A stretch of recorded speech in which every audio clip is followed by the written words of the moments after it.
Welcome, friends, wherever you are listening from tonight. Close your eyes for a moment and imagine this, a city wrapped in mist.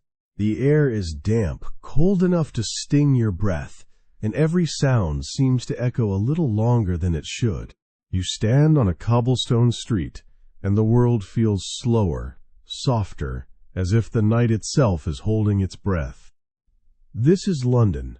Sometime in the late 19th century, gas lamps glow like sleepy eyes along the streets, their yellow halos flickering in the fog. Carriage wheels roll in the distance, muffled by the thick air. From far away, a church bell strikes deep and low, reminding the city that another hour has passed, though time feels uncertain here. Tonight is not just any night. It is Halloween, or, as people of the age called it, All Hallows' Eve, a night the Victorians believed belonged partly to the living and partly to those who had gone before. In a world that still carried superstition in its bones, this was a time to listen, because, if you were quiet enough, the city itself might whisper back. The Victorian age loved progress, steam engines, printing presses, scientific revolutions. Yet beneath that confident surface, there was something else. Something quieter, more human. London was a city of light and shadow, of new machines and old ghosts. Every invention illuminated one street, while casting another into deeper darkness. Picture it, long rows of narrow houses, their windows glowing faintly from within, the smell of coal smoke and rain, the click of shoes on stone. In the fog, everything blurs, edges fade, and imagination begins to fill the gaps. Perhaps that is why ghost stories thrived here. When you can't see clearly, the mind paints its own picture. Writers, poets, and dreamers of that time often described London's fog as alive, a creature with breath and memory. Charles Dickens once wrote that it crept into houses and curled around lamps, as if it wanted to be part of every conversation. And on nights like this, the fog did not just hide the streets, it seemed to listen to them. Today, we celebrate Halloween, with costumes and laughter, with bright lights and sweet treats. But in Victorian times, it carried a very different meaning. To them, it was a threshold, the edge between seasons, between life and memory. Families lit candles in windows, not to frighten anyone, but to guide spirits home for one night of peace. Children whispered old rhymes for good luck, and adults, even those who called themselves modern, often paused when the wind sighed through their chimneys, wondering if it carried something more than air. There was beauty in that belief, not the fear of monsters, but the gentle respect for what lingers unseen. Victorians lived close to mystery. Life was fragile, light was precious, and memory was sacred. So when Halloween came, they treated it as a night of remembrance, not simply fright, a night to reflect on what had passed and what still remained quietly in the heart of the city. If you listen carefully, you can almost hear it, the rhythm beneath the streets. London on such a night seems to breathe. Each lamp flicker feels like a heartbeat, each footstep a pulse in the city's veins. The fog rolls like thought, heavy, deliberate, and full of secrets. In that stillness, you might notice details you never see by day, the pattern of raindrops glistening on iron railings, the way smoke curls upward only to vanish, the faint warmth radiating from bakery doors as workers prepare the next morning's bread. It is not frightening, it is intimate, a reminder that every stone, every sound, every soul contributes to the great living memory of a city. That is where our story begins, in that space between quiet and movement, between what is seen and what is merely felt. The story tonight is not about fear or horror. It is about remembrance, about the idea that every city, every life holds echoes, waiting to be heard. So before we go further, take a breath. Let the fog settle around you in your mind. The lights are dim. The room is still. And outside your window, the night is wide and patient. You are safe here, but the imagination is free to wander. Think of Halloween not as a night of fright, but as a night of listening. A time when we open ourselves to the stories left behind, the dreams, hopes, and quiet moments that built the world before ours. The London we are entering is not the bustling metropolis of today. This one moves to the slow rhythm of horses, hooves, and flickering lamps. The people here do not rush. They move through mist like ghosts themselves, wrapped in shawls, coats, and thoughts. They know that life is brief, and that memory is the only true permanence. As we step into this imagined past, you might feel that the air thickens slightly, not with fear, but with history. The scent of smoke and candle wax, the chill of damp stone, the sound of a river breathing beneath bridges. Somewhere in that fog, a clock strikes again. 1, 2, 3. Each toll fading softer into the mist, and then a figure. A tall man walking alone through the street, his coat brushing against the wet cobbles. He does not hurry. His hat is pulled low, and his steps make no sound. The fog parts for him, just a little, as if it knows him or remembers him. He carries no weapon, no visible burden, only purpose. In the silence, even his heartbeat might echo against the walls. A lamp flickers behind him, and for a brief second his shadow stretches far ahead, long and uncertain, as though leading him somewhere he is already. Ben, we do not know his name. Not yet, but we will follow him, and so, as the clock continues to strike, and the fog grows thicker, our story begins a journey through London's forgotten corners, where memory has weight, and the past still whispers beneath the stone. This is not the London of newspapers and palaces. It is the London of whispers, footsteps, and the faint glow of lanterns that refuse to die. It is a place where history breathes through cracks in the wall, where even the air feels aware of its own age. Tonight, we will walk those streets together, not to chase ghosts, but to listen to them, because every haunting is, in its heart, a memory asking to be heard. The fog in London was never just weather. To the Victorians, it was almost a living creature, unpredictable, mysterious, and strangely intimate. It moved with its own will, hiding what it wished and revealing what it pleased. Tonight, as we follow our lone traveler through the lamplit streets, the fog is more than a backdrop. It is a silent character, one that breathes, remembers, and perhaps even guides. He walks slowly, his boots brushing against the slick stones. The fog thickens and thins, folding around him like fabric. Sometimes it clings to his coat, as if trying to hold him back. Other times it parts briefly, revealing a faint glow from a window or a passing carriage. Yet no sound truly breaks the quiet. The city's heartbeat has slowed, and everything moves in rhythm with the mist. This fog, this living haze, is more than atmosphere. It is the city's veil, both concealing and protecting. It covers the worn bricks and narrow alleys that polite society prefers to forget. Behind it lie the stories that never made the papers, the lost, the lonely, the ordinary souls whose footsteps once echoed through these same streets. The fog hides them, but it also keeps them. It is memory made visible.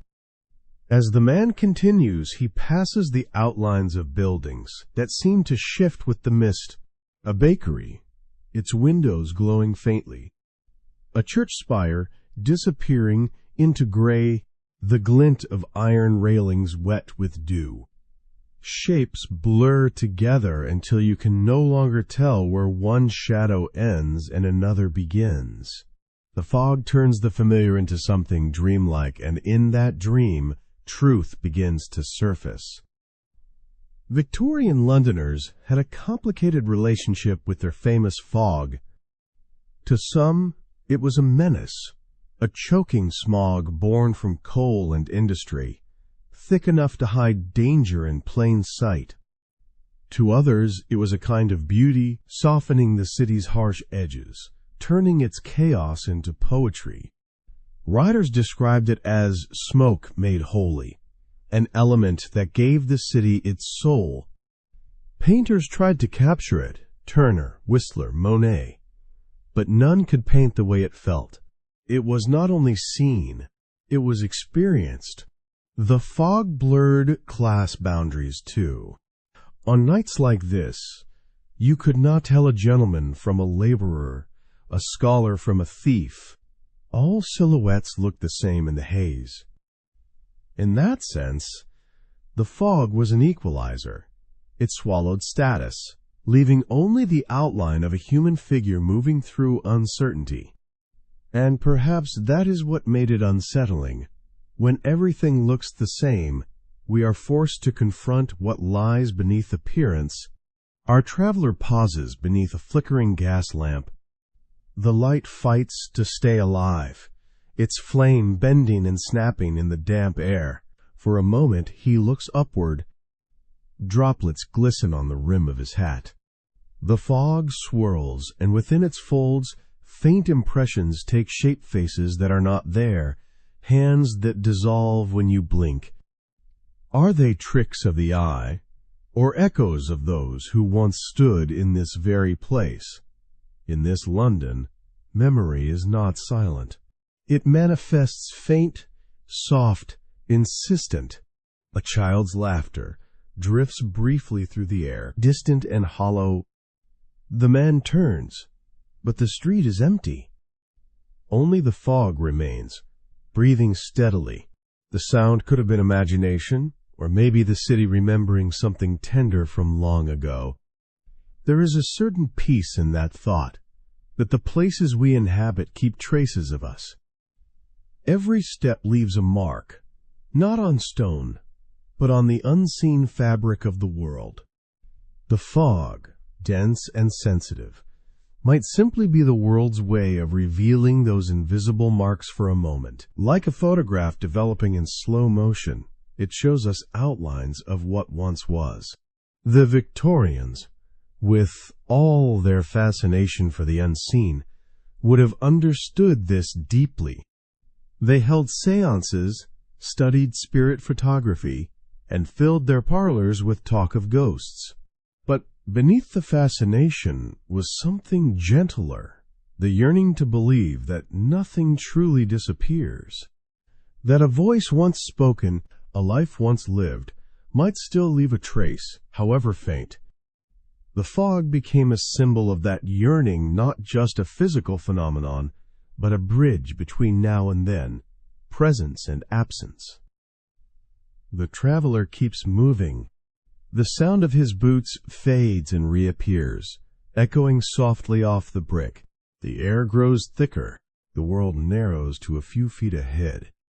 There is no clear path now, only instinct and trust in the faint golden glow ahead. It is in these moments when sight fails that people begin to feel more keenly. The fog forces him to listen, to the soft hiss of gas lamps, the dripping of water, the hum of distant life. The city speaks in subtle ways. When he reaches a crossing, he hesitates. The street divides. One way leads toward the sound of the river, the other toward silence. He closes his eyes briefly, as if asking the fog itself for direction, and perhaps, in its quiet way, it answers, A gentle shift in the mist opens a narrow path, glowing faintly in the lamp's reflection. He follows. As he walks, his shadow stretches and collapses, reshaped by the uneven light. The fog thickens again, swallowing detail, yet it feels less like an obstacle and more like a guide. It is as though the city wants him to see only what matters, to feel, not analyze. That is the strange gift of fog. It removes clarity, but grants depth. It invites us to move through uncertainty, to trust emotion over sight. From a modern point of view, we might see the fog as pollution, as the byproduct of an industrial city, but in the poetic sense, it becomes something else, a metaphor for memory and emotion. The mind, after all, has its own fog. We forget names, blur events, soften sharp details. Yet in that blur, the essence remains. Sometimes memory, like London's fog, hides the pain, but leaves the glow a soft focus that lets us look at the past without fear. The man stops again. The silence feels deeper here. He takes a slow breath. The fog curls into his lungs, cool and heavy. It feels ancient, as though he is inhaling time itself. He places his hand on a cold wall, and for a heartbeat imagines it pulsing faintly beneath his touch. The city feels alive, old, patient, remembering. A whisper rises somewhere behind him, but when he turns, there is nothing, only mist. Still, he smiles faintly. Not everything unseen is meant to alarm us. Some things exist simply to remind us that we are part of something vast and continuous. A story that began long before we arrived, and will continue long after we are gone. As he resumes his slow walk, the camera of imagination pans upward, rooftops dissolving into fog, lamps glowing like stars trapped near the ground, the city breathing in long, rhythmic sighs. From this height, London looks less like a city and more like a living organism, veins of light, arteries of smoke, and a mind made of memory. And somewhere, deep inside that living mind, the traveler's path glows faintly, another story unfolding. Another echo recorded, "Tonight, the fog is not just covering London, it is telling it, revealing its hidden pulse, its buried sorrow, and its quiet beauty." In the glow of the gas lamps and the hush of the fog, the traveler keeps walking, but something subtle has changed. The night feels aware, as if it has turned its gaze upon him. He moves through streets where time folds back on itself, and every echo seems to carry voices from another age. It is All Hallows' Eve, the night the Victorians called the boundary between the living and the departed. And on this night, belief itself feels alive. Victorian Londoners were not strangers to the unseen. They lived in an age of rapid progress, telegraphs humming across continents, trains roaring through tunnels, medicine advancing faster than ever, and yet even the most rational minds could not shake the fascination with what lay beyond. Ghost stories were not just entertainment, they were part of how people made sense of life and death. For every discovery in science, there remained an equal mystery in the soul. All Hallows' Eve, or Halloween, was woven from centuries of older traditions. It carried remnants of Samhain, the ancient Celtic festival marking the end of harvest and the beginning of the darker half of the year. It was said that on this night, the veil between the worlds grew thin, that the spirits of the dead might return, seeking warmth, memory, or unfinished words. The Victorians, with their deep sense of ritual and sentiment, embraced that idea not with terror, but with tenderness. In the city, people still lit candles in their windows. Some placed bowls of milk or bread on the doorstep, small offerings to wandering souls. Others wrote letters to the departed, tucking them into drawers or under pillows, believing that perhaps they could be read in dreams. Even those who called themselves skeptics would pause when a chill wind passed through the room, or when a candle guttered suddenly without reason. In an era of invention, mystery still had a place. Our traveler turns down another street. Through the fog, faint strains of a tune drift from an open window. A violin playing softly. Perhaps at a small gathering, inside, a family might be telling ghost stories by firelight. That was a common pastime in Victorian households, the telling of tales when the nights grew long. It was not simply for fright. It was a way to feel close to those who were gone, to acknowledge that the past never truly leaves us. Writers of the age knew this well. Charles Dickens, Elizabeth Gaskell, Sheridan Le Fanu, and many others filled pages with spirits that were not just terrifying, but sorrowful beings trapped between worlds, longing for closure. Their stories often ended not with screams, but with understanding. Ghosts, in the Victorian imagination, were not monsters. They were memories with a heartbeat. The traveler pauses at a small square. The air is still, except for the rustling of leaves caught in an eddy of fog. There is a bench near a crooked tree, its branches bare. On it lies a single candle, its flame steady despite the wind. Someone has left it burning, perhaps as an offering, perhaps as a message. In its glow, the fog seems to shimmer, like a curtain stirred by unseen hands. He sits for a moment, watching the flame. In its reflection, the world feels doubled, both present and distant. And he wonders, what if the Victorians were right? What if, for a single night each year, the wall between now and then grows thin enough for memory to step through, not as terror, but as recognition, a reunion between the living and the echoes they carry. In those days, Londoners spoke openly of such things. Spiritualism had become almost fashionable. Parlors hosted seances lit by candlelight, with crystal glasses trembling as if touched by invisible fingers. Families grieving loved ones sought comfort in the idea that death was not an end but a crossing.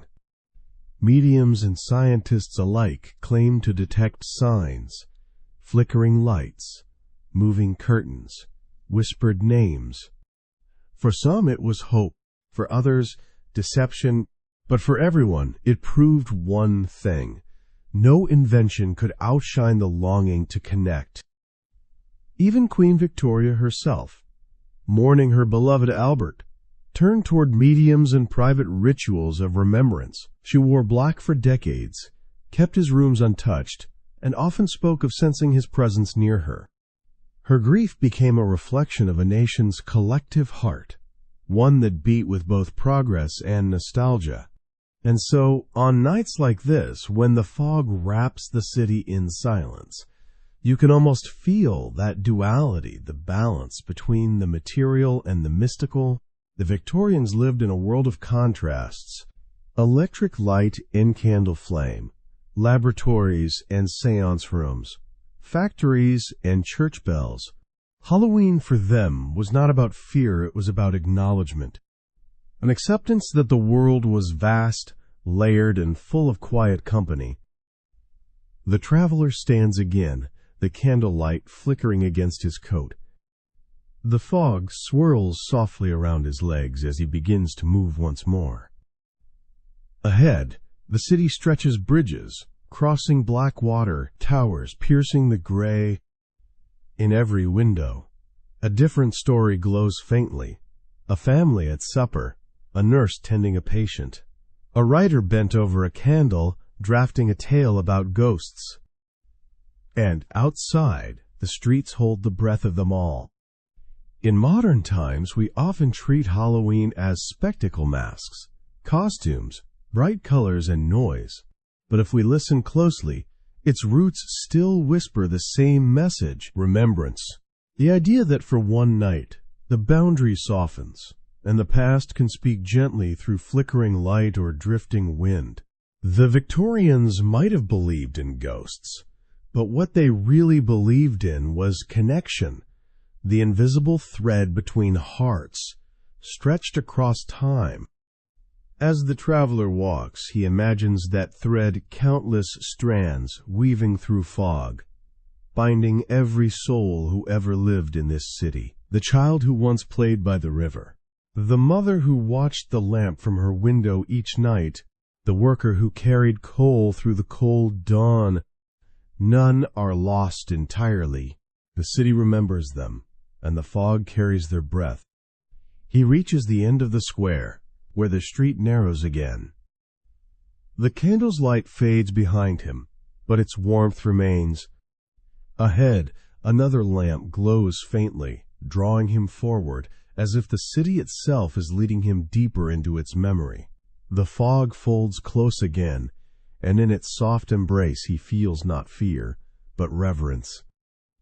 Because in the heart of Victorian London, belief was not about escaping death. It was about cherishing life, the kind of life that leaves traces, that refuses to be forgotten. And on All Hallows' Eve, those traces gather quietly in the mist, reminding us that the past is never truly gone. It simply waits in the hush between footsteps, in the shimmer of fog, in the candle left burning on an empty bench. And tonight our traveler walks among them, guided not by fear, but by wonder. The fog deepens now, turning from silver gray to something thicker, almost tangible. Gas lamps along the street burn like small trembling suns, their light barely reaching beyond an arm's length. The city seems to hold its breath again, as though waiting for something or someone. And then, out of the mist, he appears. At first, only the shape of him is visible. Tall, deliberate, his outline dissolving and reforming as the fog moves. His boots strike the cobblestones in a rhythm that seems too steady to belong to chance. The cloak he wears flows just above the ground, its edges darkened by damp air. The brim of his hat casts a shadow across his face, but one thing is clear: he walks as though the streets belong to him, or perhaps as though he knows them far too well. The traveler, our stranger, moves through the haze with quiet purpose. He is neither hurried nor lost. Each step feels chosen, like he is tracing a path only he can see. London, that vast maze of alleys and echoes, bends slightly around him. It is as if the fog itself parts to make way. To those few still awake at this hour, he is merely another shadow among many.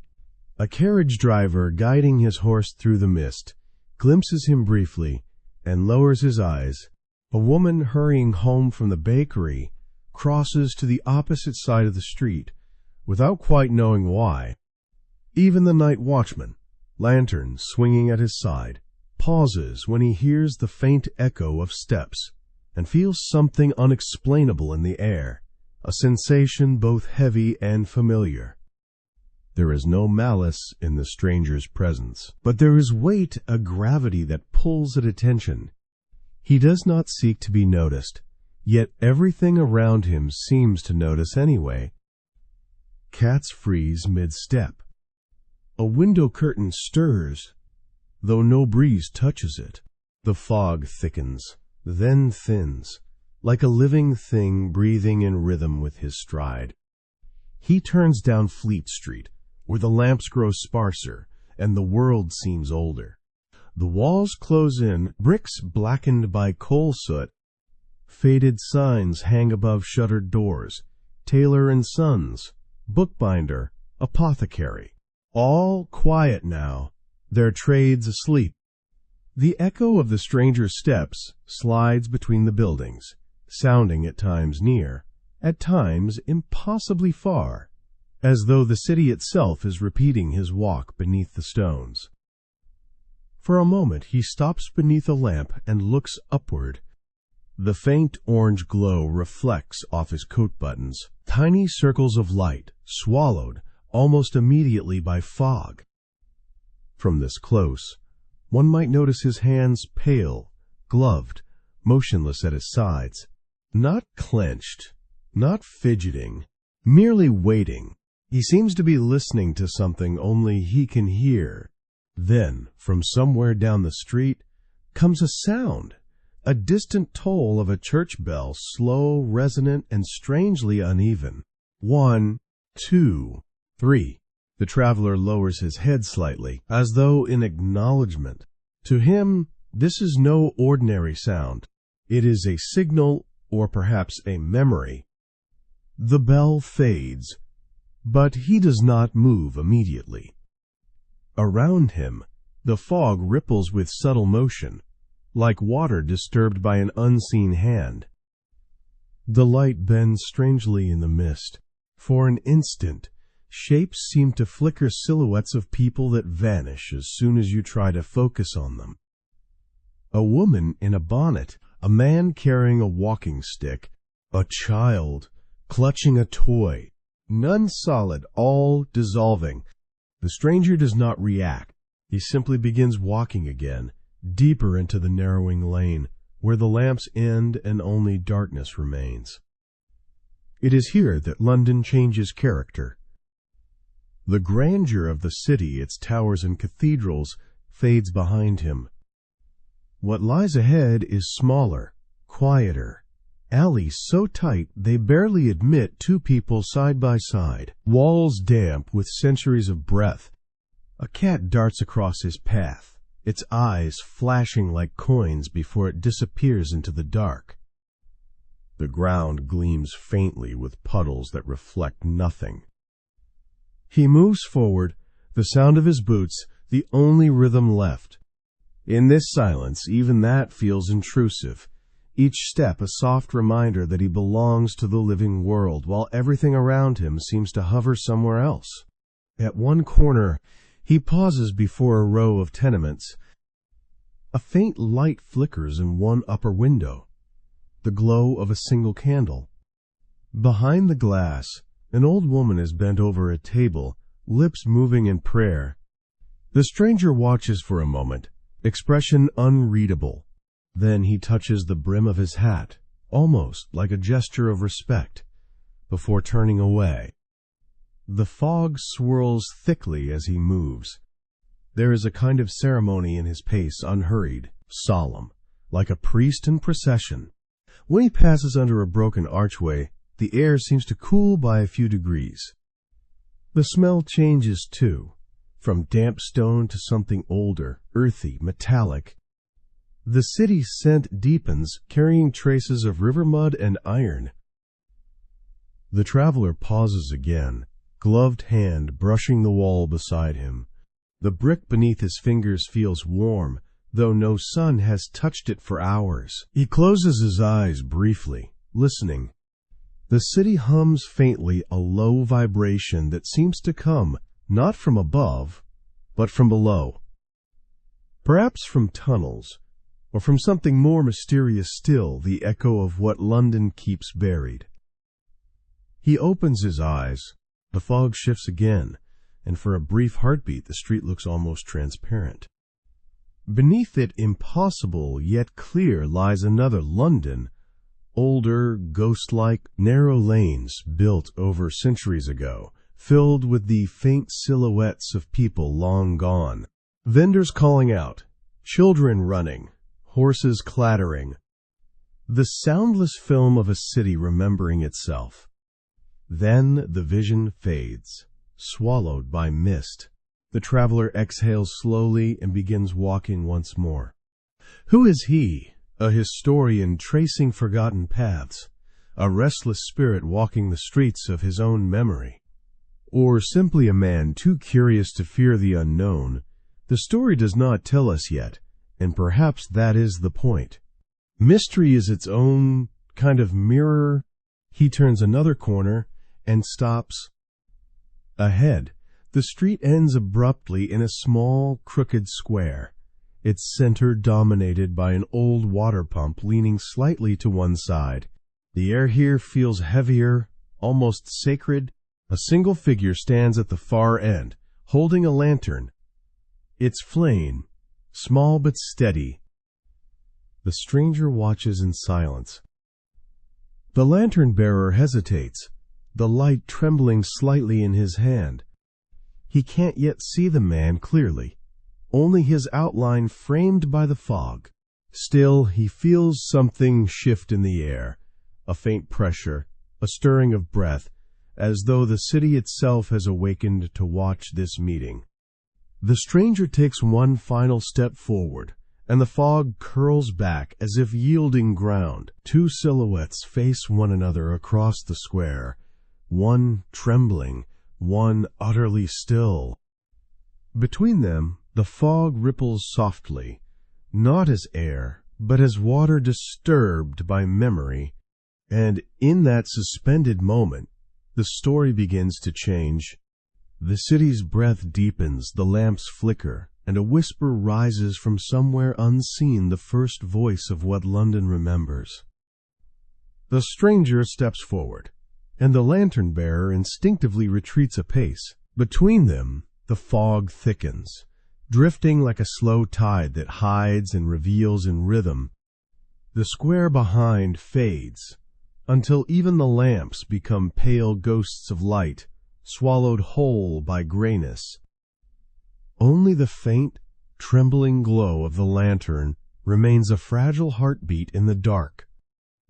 Without a word, the stranger gestures toward a narrow opening between two leaning brick walls. The entrance is half hidden by shadows, its mouth just wide enough for one man to pass at a time. The lantern-bearer hesitates, glancing back as if weighing whether to flee. But the street behind has disappeared into the fog. There is nowhere else to go, so he lifts the lantern a little higher and follows. The alley receives them like a secret. The ground here is uneven, slick with damp, and scattered with fragments of broken glass. Overhead, ropes and laundry lines crisscross the sky, their silhouettes faintly visible against the dim light above. Drops of water cling to them, falling every few seconds, soft, rhythmic, like a ticking clock. The air smells of rain and coal and something metallic, sharp and old, as if the walls themselves exhale memory. Every few steps, the lantern-bearer glances around nervously. "It is colder here," he mutters under his breath, his voice half swallowed by fog. The stranger does not answer. His silence feels deliberate, as if words might break something delicate. The alley narrows further. It twists and bends in unnatural ways, like a tunnel carved by accident rather than design. The bricks glisten as though freshly wet, but the rain stopped hours ago. Somewhere in the distance, water drips steadily, a faint, eternal sound that feels older than the city itself. From an upper window, a scrap of faded curtain stirs. The lantern-bearer raises his light, but the window is empty. No face looks back. No movement remains. Still, the feeling lingers, the sense of having been seen. The stranger stops suddenly. He crouches slightly, his hand brushing the ground where a small puddle has formed. The water trembles, though no wind touches it. In the reflection, the lantern-bearer glimpses not two figures, but many fleeting outlines gathered close, faces half-formed, eyes glinting like the shimmer of candlelight beneath the surface. When he blinks, they are gone. "What is this place?" he whispers. The stranger straightens slowly, his coat brushing the wet wall. "It is a passage," he says at last, his voice calm and low. "Not of streets, but of time." The lantern-bearer frowns, unsure whether he has heard correctly. The stranger continues forward, without waiting for a reply. They pass doorways sealed with wooden boards, walls marked by chalk symbols whose meanings have long been forgotten. The faint outline of an old sign still clings to the brick Bakers & Sons, 1824, though the shop itself has long since vanished. The city builds over its past, layer upon layer, but here in this alley, the old London breathes again. As they go deeper, the air thickens further. Sounds become muffled, as though the fog itself absorbs them. Even the stranger's footsteps fade into near silence. The only light comes from the small lantern, its golden glow pushing back the gray in a narrow circle.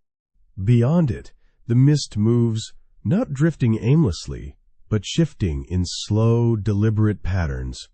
At one point, the lantern-bearer thinks he sees movement ahead, a faint figure crossing the alley. But when he raises the light, there is nothing, only fog curling upward in a shape that could almost be human. He exhales sharply. "Are we alone?" he asks. The stranger pauses, his voice calm. "No one is ever alone in London," he says softly. "Every breath you take, someone once took before you in the same place, in another age." The words linger, absorbed by the air. The alley feels denser now, as if listening. They pass under a broken archway, its stone slick with moss. The smell changes, a mix of earth and something sweet, like old wood smoke or faded perfume. The lantern light catches on bits of metal embedded in the wall, nails, coins, fragments of things buried and forgotten. The city keeps its memories close, locked within brick and mortar. At one corner, the alley widens just enough to reveal a small courtyard. A single lamppost stands there, leaning slightly, its glass cracked but still faintly glowing. Beneath it, the fog swirls in slow motion, and within that motion, shapes begin to form, outlines of people gathered together. A man tipping his hat, a woman adjusting her shawl, a child clutching a wooden toy. They stand without sound, like faded photographs briefly brought to life. The lantern-bearer gasps. His grip tightens on the handle. The stranger steps forward, unafraid. "They are not here to harm," he says quietly. "They are here because they cannot leave." The fog figures ripple gently, like reflections on disturbed water. For a moment one turns a woman's face, pale and still, eyes full of longing. Her lips move, forming words that do not reach the ear. Then she fades, absorbed again into mist. The lantern-bearer's voice shakes. "Are they ghosts?" The stranger's reply is slow. "Not in the way you think. They are memories. The city's way of remembering those who built it. Each shadow a story. Each whisper a life once lived. London forgets nothing. It only hides." The courtyard grows quieter still. Even the dripping water has stopped. The fog pulses faintly, as if the alley itself is breathing. The lantern-bearer looks at the stranger. "Why bring me here?" "To see," the stranger replies, "not with your eyes, with your understanding." For a long moment, neither speaks. The lantern's flame flickers once, then steadies. In its light, the mist seems to thin, revealing tiny details the fog had hidden, initials carved into a wall, the outline of a door sealed long ago, a child's drawing scratched into stone, a sun, a house, a name too faint to read, signs of life, preserved in silence. The stranger turns toward the far end of the courtyard, where another passage waits, narrower, darker, the fog almost solid there. Beyond this, he says softly, lies what the city truly remembers. The lantern-bearer swallows hard. "And what if I do not want to see it?" The stranger glances back, his expression unreadable. Then the city will keep its secrets a while longer, he says, but it will not forget that you turned away. For a moment, the two men stand facing each other, the air heavy with choice. The lantern's glow reflects faintly in the stranger's eyes, calm, ancient, endless. Then, without waiting for an answer, he steps into the dark. The lantern-bearer hesitates only a moment before following. The fog swallows them both, the last trace of light flickering, then vanishing. And behind them, the alley sighs not with wind, but with memory. The sound is soft, almost tender, like the closing of a book that knows it will be opened again. The alley seems to twist upon itself, folding the world into narrower and narrower passages, until even sound hesitates to move forward. The lantern flickers softly, its glow beating like a small heart against the surrounding gray. The stranger walks with steady rhythm, and the lantern-bearer follows, each footstep slower than the last. The air is colder here, not the chill of night, but something deeper, the kind that sinks into bone. The fog has changed, too. It no longer drifts aimlessly. It swirls with purpose, spiraling gently, as though drawn by invisible breath. And then, without warning, the stranger stops. Ahead of them, the alley opens into a small square space, bounded by walls that tilt slightly inward. In the center stands an old iron lamp-post, its glass shattered, its light long dead. The ground beneath it glistens faintly with moisture, reflecting the trembling flame of the lantern in the lantern-bearer's hand. The stranger turns to him. "Hold it steady," he says quietly. The lantern-bearer nods, trying to keep his grip from shaking. The light wavers across the stones, revealing shapes carved faintly into the wall, circles, crosses, and symbols too worn to decipher. They shimmer faintly in the fog, as if remembering the hands that made them. "Why have we stopped?" the lantern-bearer whispers. "Because this is where the city begins to speak," the stranger replies. His voice carries a stillness that feels almost ceremonial. He steps closer to the broken lamp-post and rests his gloved hand on the rusted iron. The lantern-bearer watches, unsure what he expects to happen, but the air seems to grow denser, as though the fog itself is listening. Then, softly, the lamp-post hums. It is not a sound that comes from metal. It is lower, older, a vibration that moves through the ground and into the air, as if the earth beneath London is stirring from a long sleep. The lantern-bearer's breath quickens.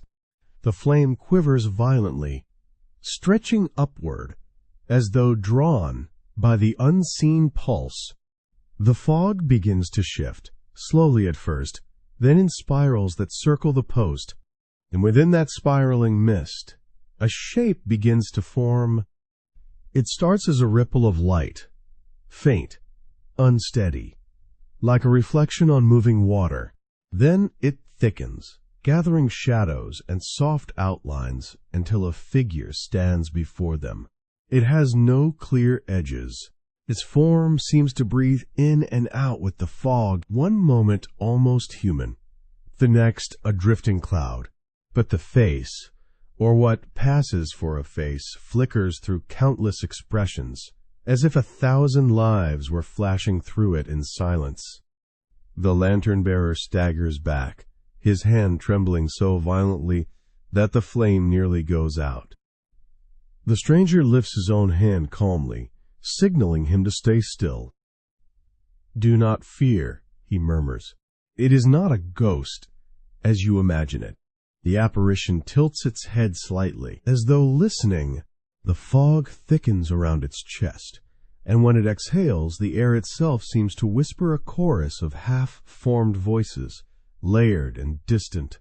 Some sound like laughter, some like tears. The words are indistinct, but their emotion is unmistakable, longing. The lantern-bearer forces himself to breathe. What is it?" he asks. The stranger's eyes never leave the figure.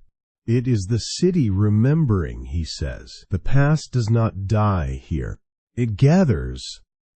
Every step taken, every voice spoken, every dream buried beneath stone, all of it lingers.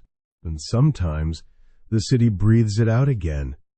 The apparition's glow pulses faintly, as if acknowledging the words. Around its form, the mist swirls faster, fragments of faces flickering in and out, a woman's sorrow, a child's smile, a man's weary gaze. They overlap and dissolve, weaving together like strands of history. The lantern-bearer can feel the hum in his chest now, vibrating through the air, gentle but insistent. His fear softens, replaced by something else, awe. He lowers the lantern slightly, and for a moment he thinks the figure looks at him directly. There is no malice in that gaze, no threat, only quiet recognition. "They know we are here," the stranger says softly, "not because we disturb them, but because we remember, and remembrance gives them shape." The figure drifts closer, its form wavering. It stops just a few feet away, light flickering faintly along its edges. The lantern-bearer's throat tightens. His instinct is to step back, but he cannot move. The air feels charged, yet calm, the same stillness one feels before dawn. The apparition raises one arm, or something like an arm, and points toward the wall behind them. The stranger turns, and for the first time, the lantern-bearer sees what he had missed, an outline of a door drawn faintly on the brick, half erased by time. "It wants us to see," the stranger murmurs. The city hides its memory in layers, like sediment. Every door like this leads to another fragment of what once was. The lantern-bearer swallows hard. "You mean, there is something behind there?"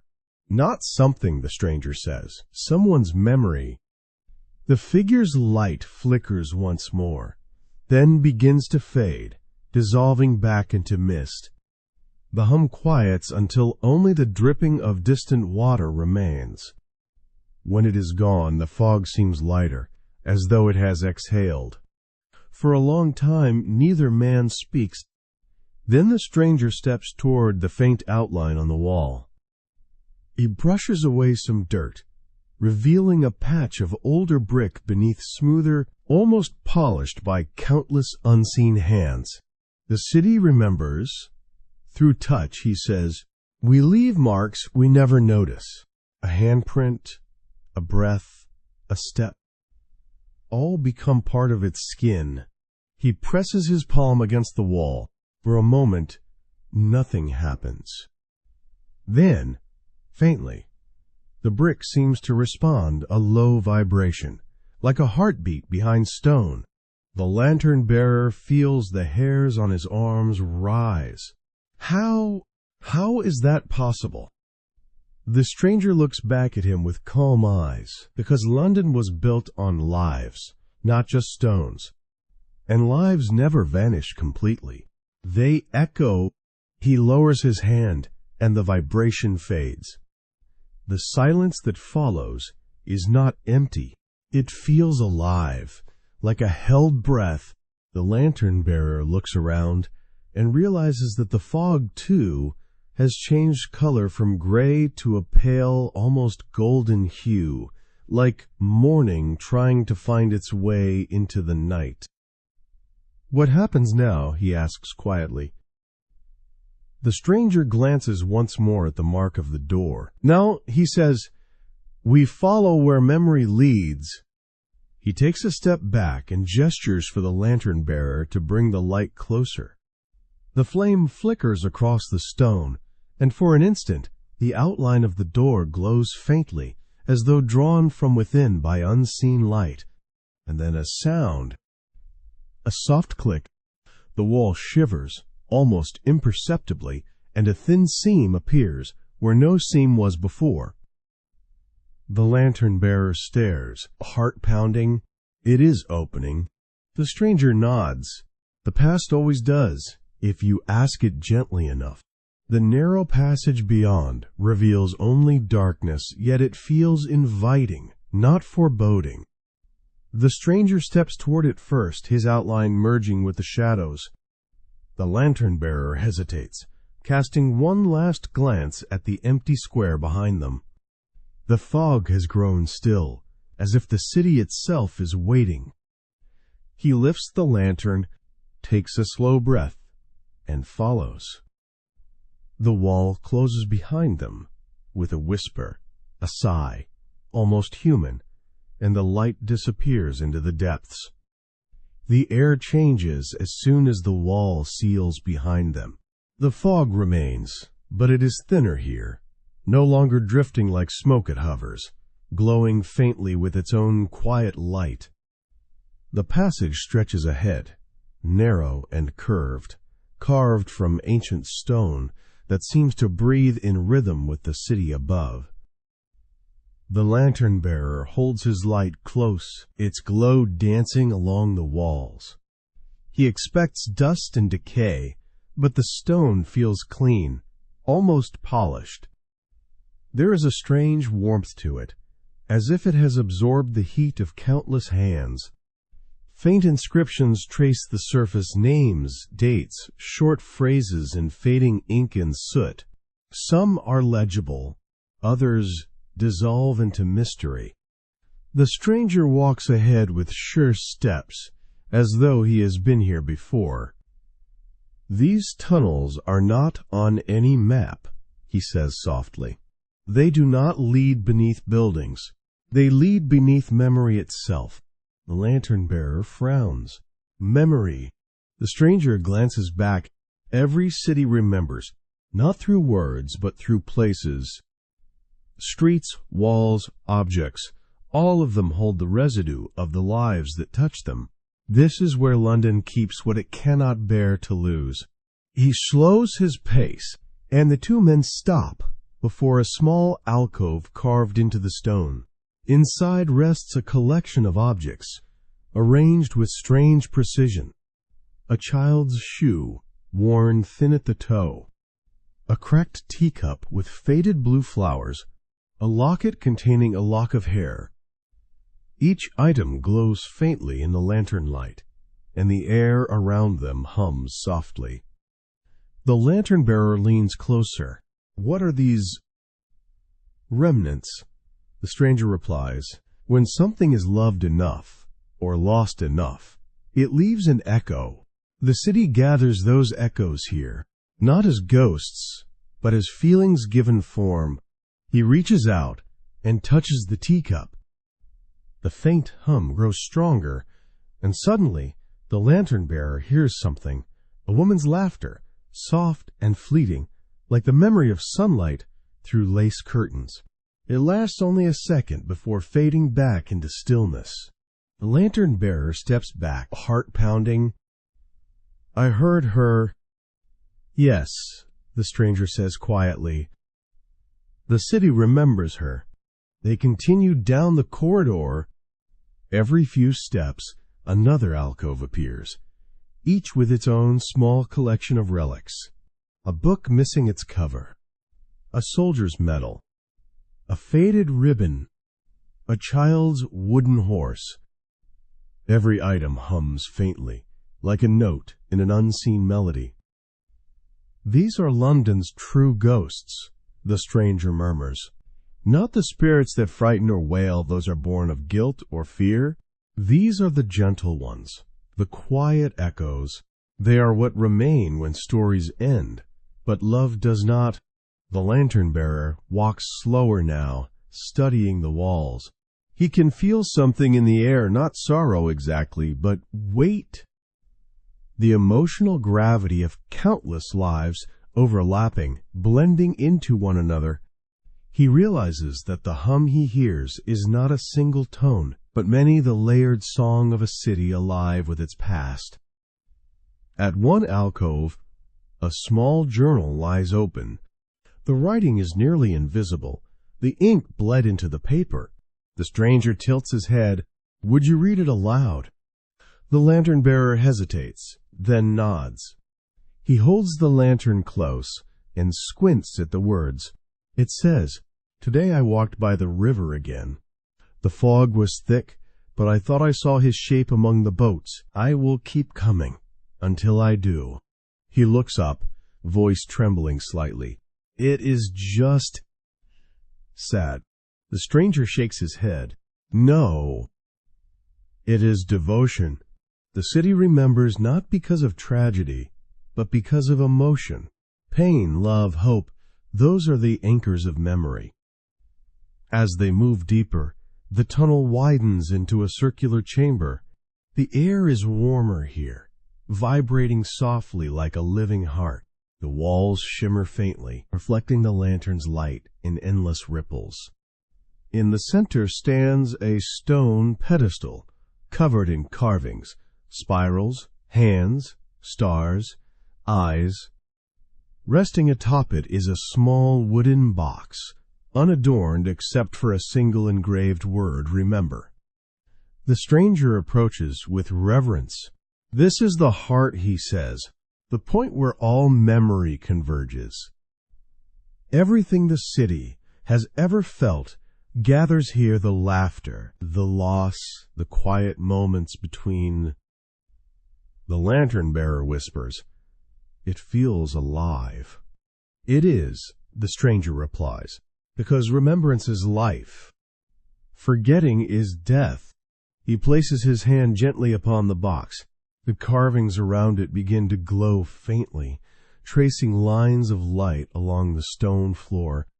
The hum deepens until it is almost melodic, not loud, but profound, a vibration that seems to reach inside the listener's chest. The lantern-bearer feels tears prick his eyes without knowing why.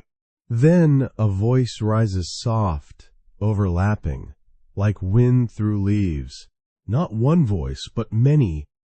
They speak in fragments, incomplete sentences that merge into one another. "You saw me once. He never came home. Keep the letter safe. The bells were ringing. Don't forget the river." The sound is haunting, but not cruel. It is a mosaic of memory. Every whisper, an echo of a life that mattered. The stranger bows his head, as if in prayer. The lantern-bearer, overwhelmed, asks quietly, "Do they ever rest?" The stranger looks at him, eyes calm and ancient. "They already have." Rest does not mean silence. It means being remembered. For a moment, the air shimmers like heat. The lantern-bearer feels the hum within him, and when he exhales, he senses something pass through him: warmth, sorrow, and serenity all at once. It is as if the memories themselves have acknowledged him. Slowly, the light fades. The carvings dim. The hum softens to a faint pulse beneath their feet. The city exhales, and the silence that follows feels like peace. The stranger steps back from the pedestal. "This is what London remembers," he says softly. "Not its kings or wars, but its people, the ones history forgets, but time refuses to erase. They are the true soul of the city." The lantern-bearer looks around the chamber one last time. The walls no longer seem oppressive or cold. They glow faintly, like the inside of a living being. He realizes that the fog above, the hum below, and the silence between all are part of the same thing. London breathing, endlessly. "Will it ever stop remembering?" he asks. The stranger smiles faintly. "Only when we stop caring to listen." He turns toward a passage at the far end of the chamber. The air there glows softly, like dawn seen through stone. "Come," he says. "The city has more to show." The lantern-bearer hesitates. What is beyond this place? The stranger looks back at him. Beyond memory, he says, comes understanding. And with that, they step forward into the faint light, leaving behind the hum, the relics, and the soft whispers of the forgotten, and move deeper into the story that London, patient and eternal, continues to tell. The passage grows steeper as they continue, the walls arching overhead like the ribs of some great sleeping creature. The air is damp, but strangely fragrant, a blend of old paper, candle wax, and rain-soaked stone. Their footsteps echo softly, swallowed almost instantly by the silence that follows. The deeper they descend, the more it feels as if they are walking not beneath the city, but through the city's soul itself. The lantern-bearer lifts the light higher. "Are we beneath London now?" he asks quietly. The stranger nods. Yes. Beneath its surface, beneath its stories, beneath its forgetting. The tunnel opens suddenly into a vast chamber, its eyes hidden until the light reaches far enough to reveal its shape. The walls curve away in every direction, shelves carved into stone like honeycombs, each filled with small objects, thousands of them glimmers of copper, wood, fabric, and glass. The air hums faintly with the weight of unspoken memory. The lantern-bearer's breath catches. What is this place? The stranger steps forward, his voice almost reverent. The archive of the forgotten. Every life leaves something behind, a trace, a weight, a feeling too strong to fade. The city gathers them here. He gestures to the nearest shelf. On it rests a cluster of relics, a cracked pocket watch frozen at 2:13, a child's marble, dulled by time, a faded photograph of a man in uniform, whose eyes seem to follow the light. Dust lies thick on everything, but none of it feels abandoned. It feels watched over. The lantern-bearer moves closer. When he reaches out to touch the photograph, the stranger stops him gently. "Don't," he says softly. "Each memory must be respected." Touch changes them. It pulls them toward the present before they are ready. The lantern-bearer withdraws his hand, nodding. "Whose things are these?" The stranger's gaze drifts over the shelves. "They belong to no one, and to everyone. The maid who sang while sweeping the steps of a great house, the bookseller who dreamed of writing but never did, the soldier who left home with a promise he could not keep, the seamstress who stitched her hopes into every dress. They were never famous, but they built the pulse of London." The chamber feels warmer now, as though the presence of the living stirs the air. The lantern-bearer listens closely and realizes that beneath the silence lies a faint melody. Not quite music, but something like the murmuring of countless voices blending together. "Do you hear them?" the stranger asks. "Yes," the lantern-bearer whispers. "It is like the city is breathing through time," the stranger says. "The fog above carries the sound of now, but down here, every whisper the city ever held finds its echo." They move slowly between the shelves. Each alcove holds fragments of lives once vivid. A pair of spectacles missing a lens, a dried bouquet tied with blue ribbon, a leather glove small enough for a child. In one niche lies a single brass key with no lock to match. In another, a letter sealed with wax, never opened. The lantern-bearer feels the hum around each object, soft, distinct, like individual notes of a forgotten song. He senses joy in some, sorrow in others. When he passes a silver ring engraved with initials, the air around it seems almost warm, pulsing gently as if it remembers touch. The stranger pauses at a larger alcove near the center of the chamber. It holds a wooden toy horse, one wheel missing, its paint long faded. Around it the air glows faintly, golden like sunlight reflected through glass. The hum deepens into a steady, rhythmic beat, almost like a lullaby. The lantern-bearer kneels beside it. Who did it belong to? A child, the stranger says softly. One who dreamed of the river but never learned to swim. The city keeps his laughter here. And as if summoned by the words, the faintest sound rises the giggle of a boy, light and clear, echoing once before fading back into silence. The lantern-bearer's throat tightens. He closes his eyes, and for a brief instant he can see it. A sunlit afternoon by the Thames, a child running with the toy in hand, a mother watching from a distance, smiling. Then it is gone. The stranger's voice breaks the quiet. This is what the city remembers best, the moments too pure to be erased. Grief fades slower than joy, but even joy, if loved deeply enough, endures.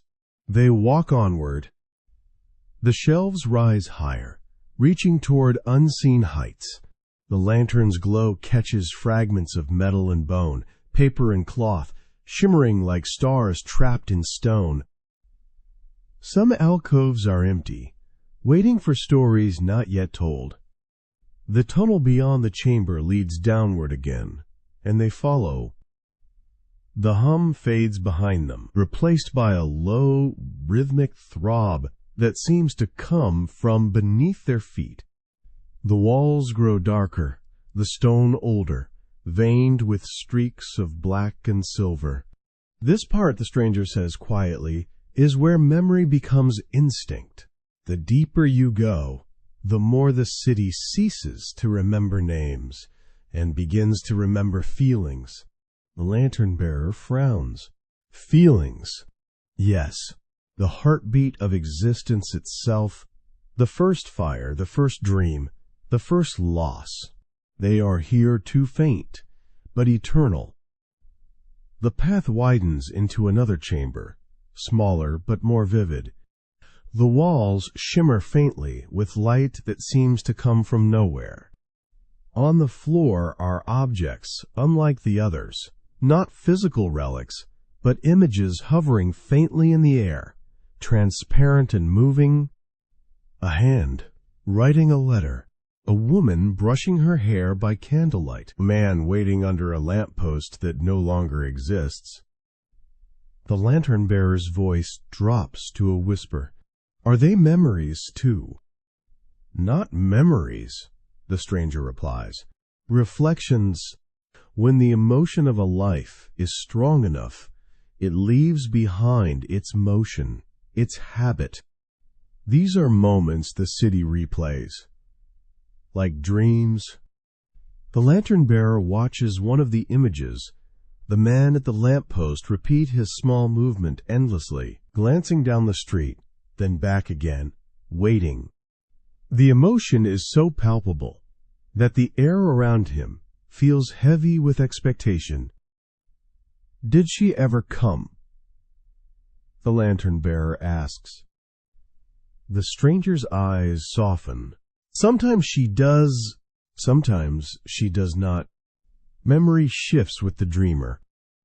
They linger in silence for a while, surrounded by flickers of lives that shimmer and vanish like reflections on the Thames. Then, from the far wall, a faint sound, a sigh, long and deep, followed by what could almost be words. The stranger tilts his head, listening. The city's heartbeat, he murmurs. It never sleeps. The floor beneath them vibrates gently, pulsing in time with that unseen rhythm. It is neither threatening nor loud, just steady, eternal. The lantern-bearer closes his eyes and feels it through his boots, through his breath, through his chest. It is alive, he says quietly. The stranger nods. Of course it is. Cities are made of people, and people are made of stories. When enough stories intertwine, they begin to breathe together. The lantern flame flutters, but does not die. Around them, the luminous echoes of memory drift like spirits not haunting, but harmonizing, their presence both sorrowful and soothing. The stranger turns toward another archway, its edges outlined in faint gold.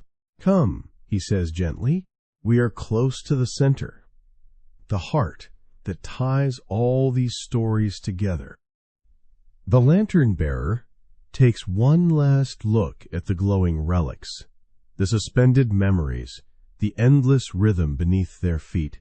Then he follows the stranger into the archway, the light from his lantern bending and merging with the soft gold that pulses ahead. Behind them, the chamber hums once more, not a lament, but a lullaby, as if the city itself were sighing in contentment, knowing that for one more night it had been seen. The archway leads them into a chamber that feels quieter than the others, though nothing here is truly silent. The air hums with a gentler pulse, like a heartbeat softened by distance. The lantern's glow spreads in a tender circle, revealing rows of low niches carved neatly into the stone, each niche holding a single object, placed with such care that the arrangement feels almost ceremonial. The stranger slows, as if entering a chapel. "This is where the echoes gather," he says softly. "Not the sounds of voices, but the weight of feeling. Here, the city remembers what people could not bear to forget." The lantern-bearer steps closer to the first niche. Inside lies a ribbon faded blue, fraying at the edges, tied into a careful bow that has held for decades. When the lantern light warms it, a tremor moves through the air, the faint impression of a courtyard in summer, laughter drifting over warm stone, the flick of a girl's hair as she twirls once and vanishes. The echo is not a scene so much as a feeling, a bubble of lightness that lifts the chest and then is gone. He touches the niche's rim, not the ribbon itself, and whispers, "Happiness." "Yes," the stranger replies, "joy that refused to dissolve. That is why it is here." At the next niche sits a tiny brooch in the shape of a swallow, its metal darkened by time. The instant the lantern finds it, the chamber cools by a breath. A sensation gathers, a long wait at a window, the steady scratch of rain, the whispered promise of return. The lantern-bearer inhales slowly, feeling the ache of it soft, not sharp, like a wish kept warm in the pocket of a coat for many winters. "Promise," he says. "And patience," the stranger adds, two sides of the same echo. They move on. A pair of reading spectacles rests in another recess, one temple slightly bent. Under the light, a hush settles a study at night, lamplight falling over a hand that pauses above the page. The echo here is concentration and tenderness for the work itself, the quiet devotion of someone who believed that reading could turn a small room into a vast country. Some echoes, the stranger murmurs, are made not of great acts, but of faithful habits. Cities keep those too. They are the threads that stitch days together. The lantern-bearer nods, feeling the resonance of that thought in his own bones. He did not expect the city's memory to be so gentle. He imagined cold corridors and rattling chains. But this, he realizes, is something else, an archive of feeling. The city has curated love, loyalty, wonder, and the steady warmth of ordinary days. A wooden thimble sits alone in a shallow shelf. The moment the light touches it, the faint scent of clean cotton rises, impossible but unmistakable. The echo is all hands, hands mending, hands smoothing cloth, hands turning a garment inside out to check a seam. With it comes a ripple of pride, not grand or boastful, but the quiet satisfaction of doing something well when no one is watching. Care, says the lantern-bearer. Care that asked for nothing back, the stranger answers. They pass a small candle stub, spent to its base. The echo blooms like the last warmth of a room at night. It carries a sense of listening, of two people pausing in the middle of a sentence, because the other's silence has something to say. The lantern-bearer stands very still. The echo does not want words. It wants presence. Someone sat with someone, he says, and that sitting, the stranger replies, was the whole miracle. The chamber breathes around them. Some echoes are bright, others are weathered, softened by time. None sting. Even the ones born of sorrow feel transformed, as if the city has distilled the pain into something humane, bearable, and wise. They stop at a niche where a small paper boat rests, folded with careful fingers. The lantern light turns the paper almost translucent. The echo arrives like a tide, a child at a windowsill during rain, a puddle that becomes an ocean, a whispered launch bon voyage, and the greatness of the world contained in a palm. The lantern-bearer smiles without meaning to. Imagination, he says. The stranger's eyes warm. The city is built on that as much as on brick. Farther along, the shelves grow lower, the objects more modest still. A stub of pencil hardly longer than a thumb, a button saved in a tin, a square of fabric cut from a dress long gone.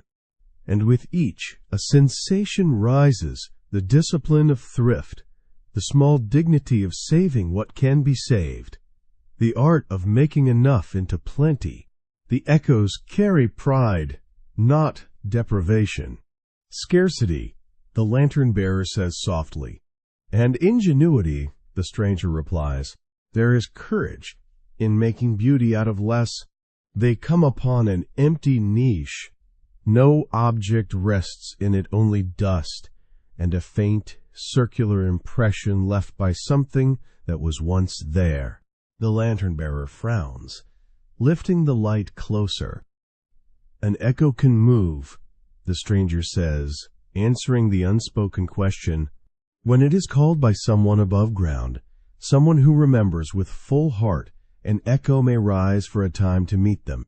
When it returns, the place keeps its imprint. The city respects its journeys. The lantern-bearer looks at the empty space a long while. He feels the shape of a memory, not his own. A doorway, a pair of arms, the wonder of being recognized after a long absence. He exhales. Recognition, he says, the kind that puts a life back together. They reach a corner where the niches climb higher. The stranger gestures to one barely within reach. Inside rests a folded letter, sealed and never opened. The lantern lingers on the wax, and the echo opens like a soft ache. The deliberate slowness of a pen, the hope in each sentence, the tremor of a signature. Alongside it, the decision not to break the seal. Perhaps the addressee knew the contents in their heart already. Perhaps the letter itself became the echo, its wholeness, the only answer it needed. Restraint, the lantern-bearer says. Mercy, the stranger counters gently. We forget how often they are the same. They walk on. A tiny glass vial catches the light empty, but holding a ghost of scent.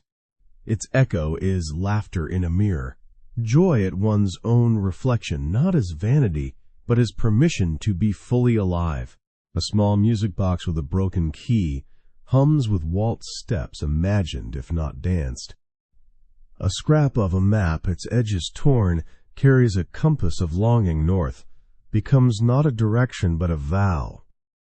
The lantern-bearer's pace, slows to a near halt. He is not tired. He is absorbed. The echoes do not flood him. They ring in clear tones that fade with grace. He recognizes something of himself in each one, his own quiet hopes, his own daily devotions, the people he has loved. He wonders, not with fear but with curiosity, what trace of his life might someday hum in a stone recess like these.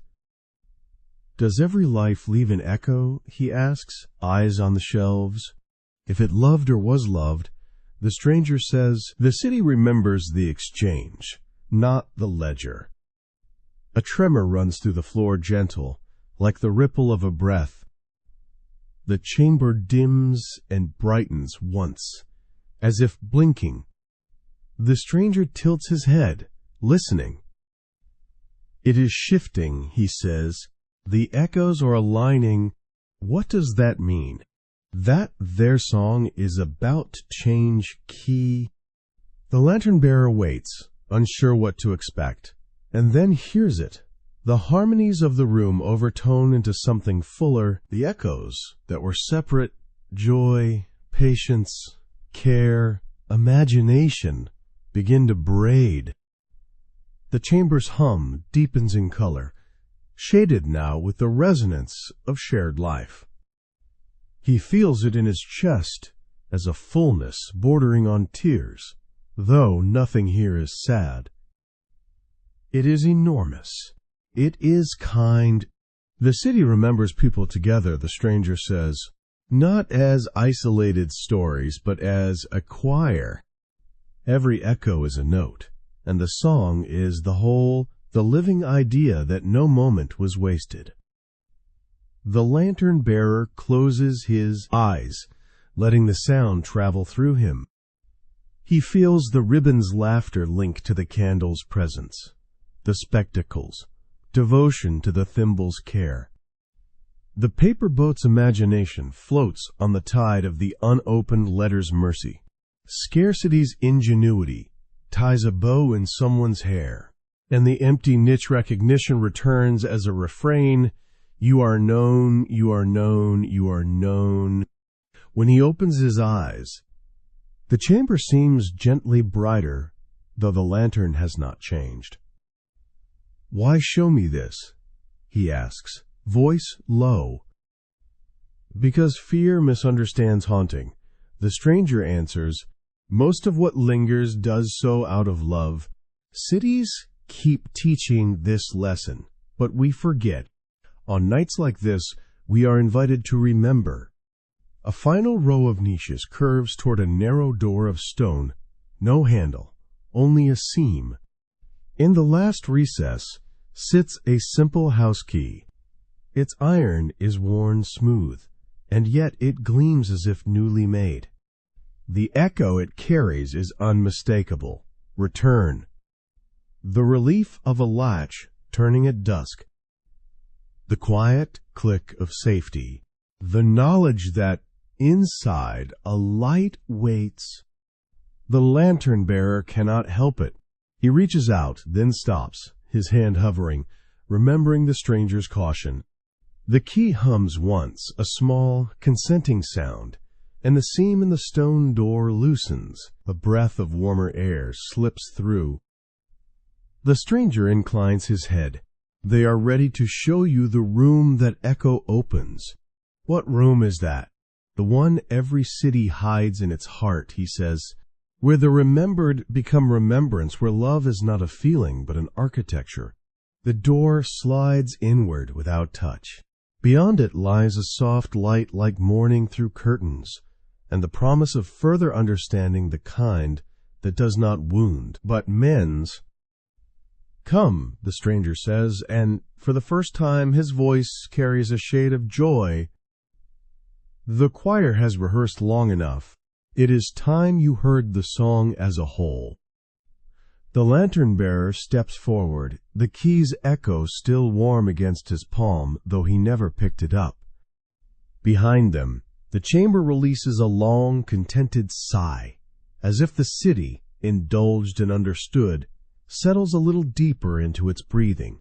and then they cross the threshold, carrying with them a single, luminous certainty that the past is not a weight to drag, but a light to carry small, steady, and enough to find the way. The light beyond the door feels different, softer, almost golden, as though the underground air itself has learned to glow. The lantern-bearer steps inside, the sound of his boots muted by the thick stone floor. The stranger follows in silence, his shadow long and sharp behind him. At first, the new chamber looks empty, but as the lantern's glow adjusts, forms begin to appear, walls covered in faint carvings, arches rising like cathedral ribs, and pools of water reflecting the faint shimmer of unseen light. It feels less like a room and more like a sanctuary carved by time itself. The lantern-bearer turns slowly, his voice hushed. "It feels peaceful." "It is," the stranger replies. "This is where fear ends its shape. The city teaches this truth. Everything that begins in fear must end in understanding, or it never truly leaves." The words echo softly, dissolving into the chamber's warm stillness. The lantern-bearer lowers his light and looks into one of the shallow pools.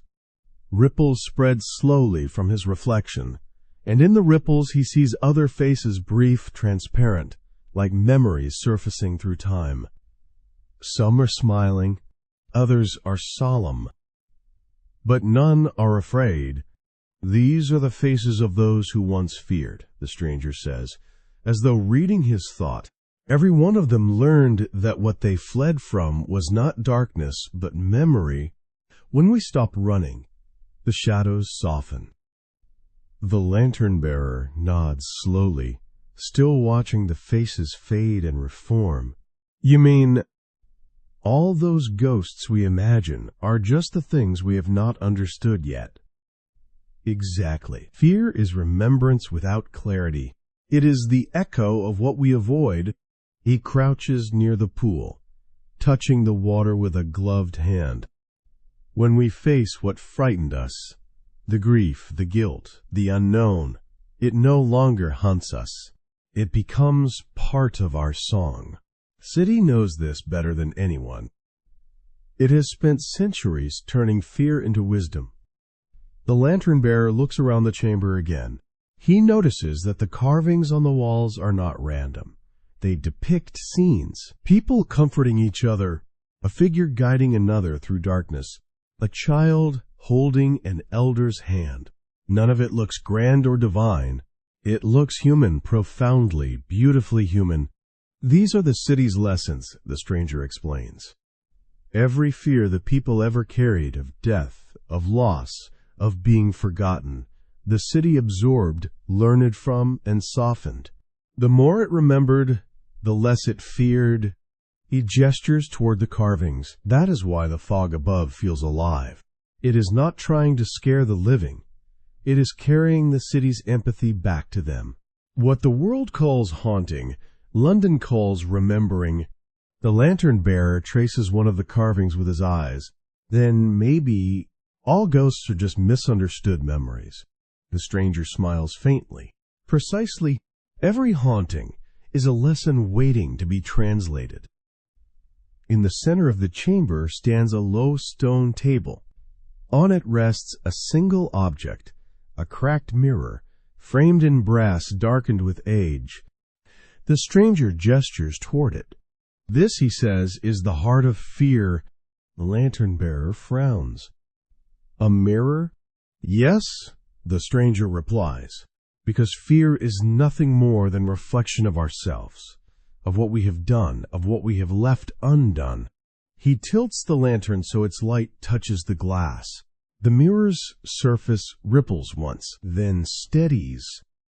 In it, the lantern-bearer sees his own face, pale, uncertain, but calm. Then the reflection shifts. He sees the alleys they walked through, the relics they passed, the faces in the fog all mirrored back like a living memory. The stranger's voice is low. The city remembers us as much as we remember it. The fear we feel when walking through its fog is not terror. It is recognition. We see ourselves reflected in what the city has kept. The lantern-bearer watches as his reflection flickers. For a moment he sees himself as a child, running down a narrow lane, laughing in rain. Then he sees himself older, holding a hand that slips away. The mirror does not accuse, it forgives. A deep calm settles over him. The weight he did not know he carried begins to lift. The stranger breaks the silence. You see now why the city never sleeps. It is not restlessness, it is devotion. It listens to every echo, waiting for the moment fear transforms. The lantern-bearer glances up, and if people stopped fearing, then the city would finally rest. But humanity never stops fearing, not completely, and that is all right. Fear keeps us moving, but understanding keeps us whole. He turns from the mirror and gestures to the surrounding carvings. Each one of these images was born from fear. Fear of death, fear of forgetting, fear of being alone. Yet look at them. Every figure here is touching another. Fear ended where compassion began. The lantern-bearer studies the nearest carving again. It shows two figures kneeling side by side, one holding a small lantern between them. The flame is carved in gold leaf, still glinting despite the years. The image feels familiar, like a reflection of the two of them standing here now. Every generation walks this path. The stranger says, every soul learns this truth, that fear can't survive recognition. Once you see it clearly, it turns into understanding, and that understanding becomes light. The lantern-bearer smiles faintly. Maybe that is why we carry lanterns. The stranger nods. Exactly, so not to chase away the dark, but to learn what the dark is made of. The air shifts again, softer now, almost tender. From the cracks in the stone floor, faint threads of golden mist rise and swirl around them. They move like smoke, yet shine like sunlight on water. The stranger closes his eyes, breathing it in. The city's memory is breathing again, he murmurs. It is pleased we have listened. The lantern-bearer feels warmth. Touch his face. The golden mist curls around him, carrying scents he can't quite name: old wood, wet earth, lavender, parchment. It feels like every comforting memory he has ever had merging into one moment. He looks at the stranger. What happens now? The stranger opens his eyes, and for the first time, the lantern-bearer sees something behind them, light. Not reflected light, but something internal, ancient and calm. Now, he says, you walk forward without fear, because you have seen what lies beneath it. The golden light pulses once like a heartbeat. The fog that has followed them all night softens, thinning until the chamber glows as bright as dawn. The carvings shimmer. The air hums with the quiet music of everything that has ever been understood. The lantern-bearer lowers his light. For the first time, it is unnecessary. The city is luminous on its own. As they turn to leave, the stranger speaks once more, his voice a whisper that feels both near and infinite. Remember this, he says, every shadow you fear has a story. Listen long enough, and you will find that the story always ends with love. The lantern-bearer nods, understanding now that the entire journey, the fog, the silence, the apparitions, has not been about haunting at all. It has been about remembrance, empathy, and the quiet work of transforming fear into compassion. When they step back through the passage, the light does not fade. The fog outside has changed to thinner, golden, as if the whole city has begun to glow from within. The stranger walks ahead, his silhouette clear at last, no longer swallowed by mist. The lantern-bearer follows, lantern unlit, heart steady, eyes open. And behind them London breathes, calm, watchful, eternal, remembering not the fear of its people, but the light they left behind. The fog outside has thinned to a faint gold, drifting like breath over the quiet streets. London no longer feels haunted or hidden. It feels awake. The lantern-bearer and the stranger walk side by side now, their pace unhurried, their steps echoing softly through alleys that seem less narrow than before. The air has changed. Even the silence feels kind. For a long while neither man speaks. The city speaks for them, the gentle creak of a shutter, the drip of rain from eaves, the low hum beneath the stones. Everything sounds alive, as if each corner, each forgotten wall, has joined the quiet conversation. The lantern-bearer finally breaks the silence. "So this is what the city has been trying to tell us," he says softly. "That memory is not a weight, but a voice." The stranger nods. Yes, the voice of everything that once was, still speaking. The living and the dead are not divided by time, only by attention. They stop at a crossroad. The faint wind carries the smell of damp earth, iron, and roses, the perfume of London's layered history. The lantern-bearer looks around, seeing things he had not noticed before. A carving above a doorway worn smooth by centuries of touch, a patch of moss shaped like a handprint, a window where candlelight trembles, as if remembering laughter. "It is strange," he murmurs. "I have walked these streets my whole life, but tonight they look different." "They have not changed," says the stranger. "You have. Once you understand what memory truly is, every street becomes sacred. Every silence becomes a story waiting to be heard." They walk again, passing through a square where the fog hovers low over cobblestones. The city feels older and younger at once, like it is being reborn from its own remembering. The stranger gestures toward the air around them. This is what people forget about the past. It is not gone. It lingers in gestures, in choices, in love left unfinished. History does not stay in books. It breathes through us. The lantern-bearer listens, the weight of the words settling deep. "So when people tell stories," he says slowly, "they are not keeping the past alive. They are letting it live again." "Yes?" the stranger answers, smiling faintly. "Every story is a door. Every act of remembering opens it a little wider." They pass a bakery, its shutters closed. Through the gap beneath the door, a thin line of warm light spills into the fog. The lantern-bearer imagines the baker preparing for dawn, shaping loaves in the quiet before the world wakes. The smell of flour and yeast blends with the faint scent of soot. Life continues, layer upon layer, like the city's own breath. The stranger watches him. "You see now how the living feed the memory of the dead," he says. "Every kindness you offer, every word you speak with care, it becomes part of what endures. The city does not remember monuments. It remembers gestures." The lantern-bearer turns his head. "Gestures."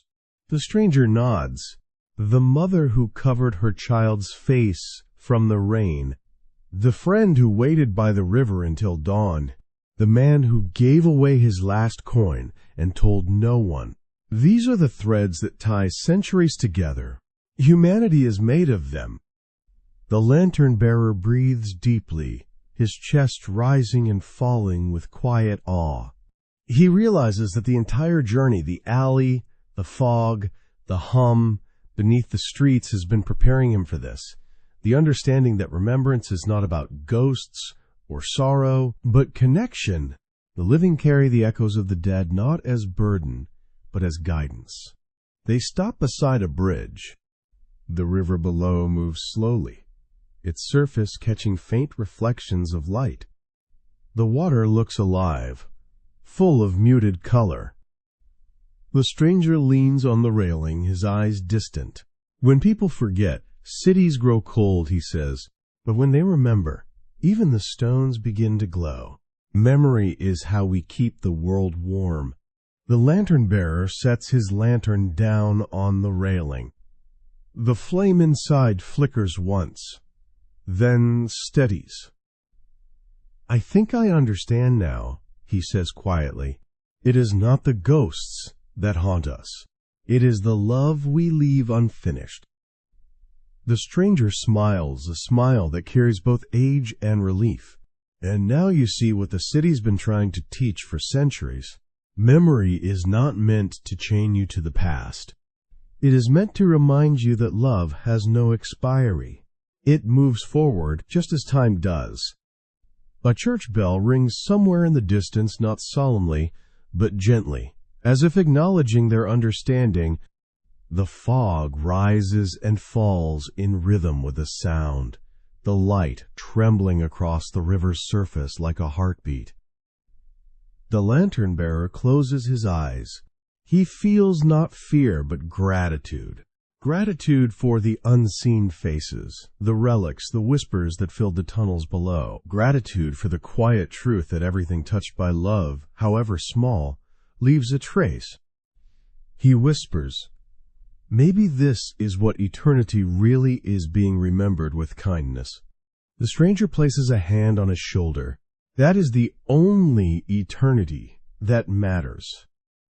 They stand there for a while, listening to the bell fade into the distance. The city seems to sigh, content. The fog lifts a little more, revealing rooftops, chimneys, the faint glimmer of dawn stretching over the horizon. The stranger straightens his coat and looks toward the brightening sky. "Morning is coming," he says softly. "My part of the journey ends with the night. Yours begins with the day." The lantern-bearer blinks. "You are leaving." "I was never meant to stay," the stranger says. "I walk where memory calls. When understanding is found, my path moves on." The lantern-bearer wants to ask his name, but the words catch in his throat. Somehow he already knows that names do not matter here. What matters is the knowing, the shared silence, the recognition. The stranger steps back, his form already thinning into the light. "Keep walking," he says. "Listen to what the streets say when no one else does. Tell their stories. Let memory breathe through your words." And then he is gone. Not vanished, but dissolved like fog into sunlight, like a song into silence that still hums after it ends. The lantern-bearer stands by the river a long time, watching the light spill wider across the water. He picks up his lantern. The flame inside burns brighter than before, golden and steady. He realizes that he no longer carries it to see, he carries it to remember. Behind him, the city awakens. Somewhere, a window opens. Somewhere else, a door creaks, footsteps echo, laughter stirs. London, ancient and infinite, exhales again, alive, aware, and full of stories. The lantern-bearer takes his first step toward the waking streets, his shadow stretching ahead like a bridge between past and present. And though the fog lingers, it no longer hides. It reveals. As he walks, the hum of the city follows him, the low, eternal rhythm of lives overlapping, of memories intertwined. For the first time, he understands. The city remembers not because it must, but because it loves. And on this quiet morning after a haunted night, that love is enough to make even the stones glow. The first light of dawn rises over the rooftops, pale and slow, washing the fog in gold and rose. The lantern-bearer walks alone now, his shadow trailing behind him like a companion made of memory. The streets, once mysterious and veiled, are familiar again, yet something in them has changed. The silence that once felt heavy now feels full, alive with quiet presence. The air carries not the chill of night, but the warmth of understanding. He moves through streets he has crossed 1,000 times, but each corner feels reborn. The shop signs, the lampposts, the worn stones underfoot, they all seem to breathe differently, as though the city has exhaled its centuries of held breath. The fog lingers like a gentle veil, no longer ominous, but affectionate, curling around his shoulders like an old friend who has waited patiently for him to listen. The lantern in his hand burns steadily, its light soft but sure. He no longer needs it to see. He carries it now as one carries a symbol not of survival, but of remembrance. The flame is not for pushing back the dark. It is for keeping the night alive within him, even as day arrives. The city wakes around him. A milk cart rattles down the street. A door opens, releasing the scent of bread and warmth. From a window above, a child's laugh floats down, pure and bright, carrying into the mist. Life continues. Always it continues. Yet beneath the noise of morning, there remains a low, steady hum, the song of the city's memory, still breathing, soft and infinite. The lantern-bearer pauses before the mouth of an alley. He recognizes it, narrow, damp, the same place where he first met the stranger. The fog there is lighter now, as if relieved of its burden. The walls glisten, not with cold, but with moisture touched by sunrise. He steps closer and bows his head slightly, a quiet gesture of thanks. The memory of the stranger, his calm voice, his steady hands, his eyes like old lamplight lingers in the air. "You were right," the lantern-bearer whispers. Fear ends where understanding begins. His words seem to echo faintly back to him, carried by the fog, as if the city itself is answering. The sound is neither whisper nor voice, just a soft resonance, a sigh that says yes. He continues walking toward the river.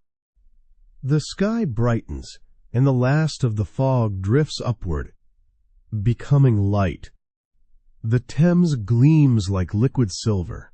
The reflection of the rising sun shimmers across the water, touching the bridge, the railings, the spires. For a moment, the whole city glows as though lit from within. He stops on the bridge, resting his lantern on the stone ledge. The light inside catches on the surface of the water, creating two flames, one real, one reflected. He watches them flicker together, inseparable, each feeding the other's glow, the living and the remembered, side by side. He closes his eyes and lets the morning wash over him. The cool breeze carries with it the scents of coal, rain, and something softer, lavender perhaps, or old paper. It feels like the breath of every life that has ever passed through these streets. And he knows now that this is the true nature of London, not its monuments, not its power, but its heart. A heart made of echoes and stories, of compassion woven into stone. He speaks quietly, more to the wind than to himself. We think cities are built of stone and wood, but really they are built of people, of moments, every kindness, every sorrow, every small act of love. That is what lasts. The words float outward and disappear into the fog. but he knows they will be heard. The city listens. It always has. He lifts the lantern one last time. Its flame trembles in the wind, then steadies. "This light is not mine," he says softly. "It belongs to everyone who came before and everyone still to come." The morning sun catches the brass rim of the lantern, and for an instant the light seems to merge flame and dawn, becoming one. When he looks again, he realizes he no longer needs to carry it. The city itself has taken up the glow. Every window, every puddle, every glint of metal reflects it. London, once shrouded in shadow, now shines gently from within. He sets the lantern down on the edge of the bridge and steps back. The flame burns on, unmoving, as the light of day grows stronger around it. A passing breeze stirs the water, scattering the reflection into ripples that dance like gold threads. As he turns to leave, he glances over his shoulder one last time.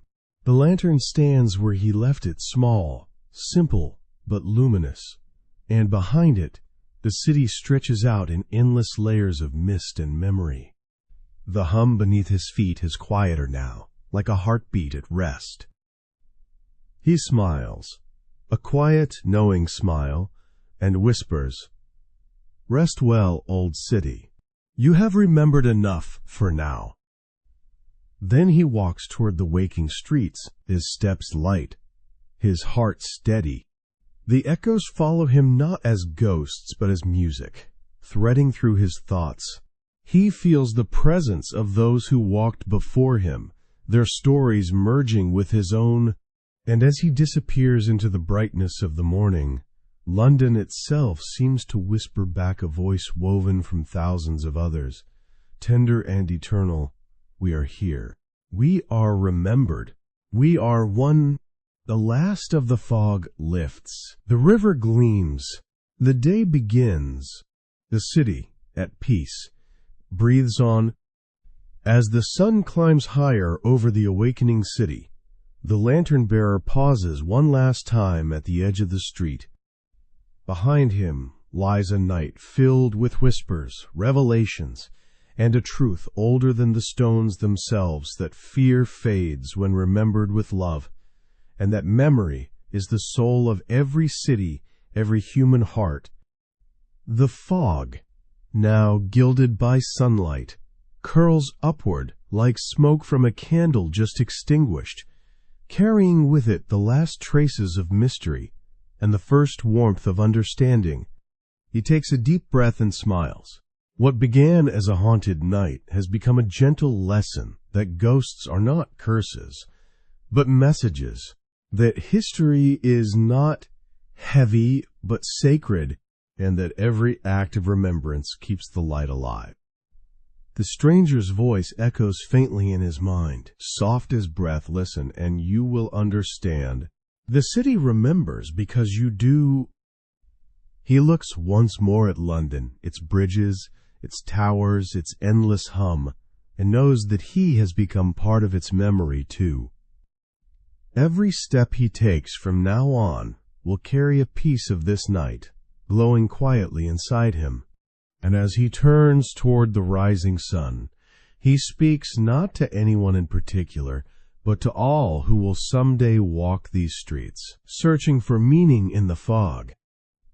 Thank you for walking beside me through this story, through the quiet alleys of memory, and into the light of understanding. Wherever you are, may you carry your own lantern, not to chase away the dark, but to see what it is made of.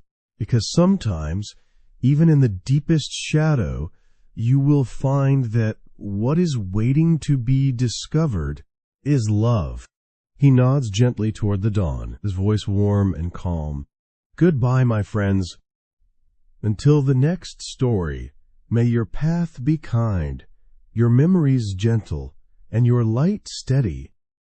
The lantern flame glows one last time, then folds softly into the morning air. The city exhales, alive and eternal. The story ends, but the remembering never does.